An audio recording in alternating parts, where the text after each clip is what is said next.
When I'm embedding health and safety and safeguarding, the two tend to go naturally together in the way we do it in our class. As far as the health and safety goes, I will do an initial assessment of the room each week when I go in, a little walk around, see what the hazards are that are new to me, because I'm always in an environment where I've got no control over who's done things in the previous sessions, so there's all sorts of hazards there potentially. Nothing major, but just something to alert the learners to. So I do my walk around first, and then I'll explain any of the hazards I've seen. The hazards in my class, and particularly in art, tend to be around the use of some of the materials we use. So in terms of COSH and health and safety around that, we'll have some issues around breathing risks, around the chemicals used in the sprays we use to fix the pastels, for example, and also things around sharp edges with the scalpels that we use as well. But other than that, they're the main ones that I find that could be a risk. So I like to find out when I'm building my learner profiles who perhaps might have, say, asthma or just has some breathing difficulties, and just make sure they're aware, and I keep an eye on them initially to see if they do react to the spray particles when they're in the air, or the dust, which is a big feature of a lot of the work we do.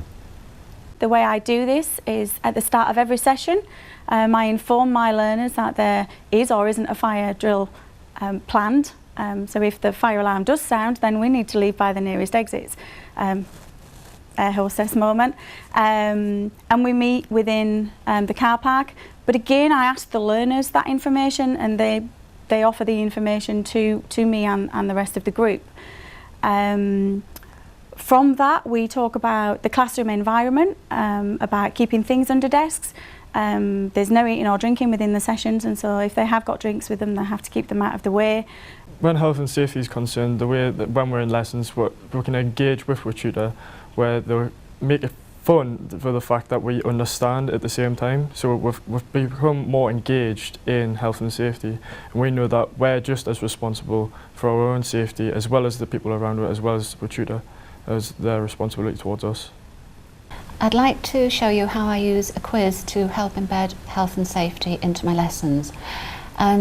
I think with silversmithing, health and safety has to be mentioned every session. It's important to make it relevant to that session as well, not just to trot out the same old health and safety concerns each session.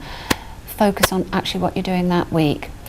If you're doing a quiz, try and make it fun. You could do an interactive one on the computer, or you can just create something like this with a selection of questions, and then I've tried to make different shapes, different colours to make it eye-catching, and the idea is that they would answer the question 6 by putting the number 6 on the correct answer. Let them do it in groups, do it on their own.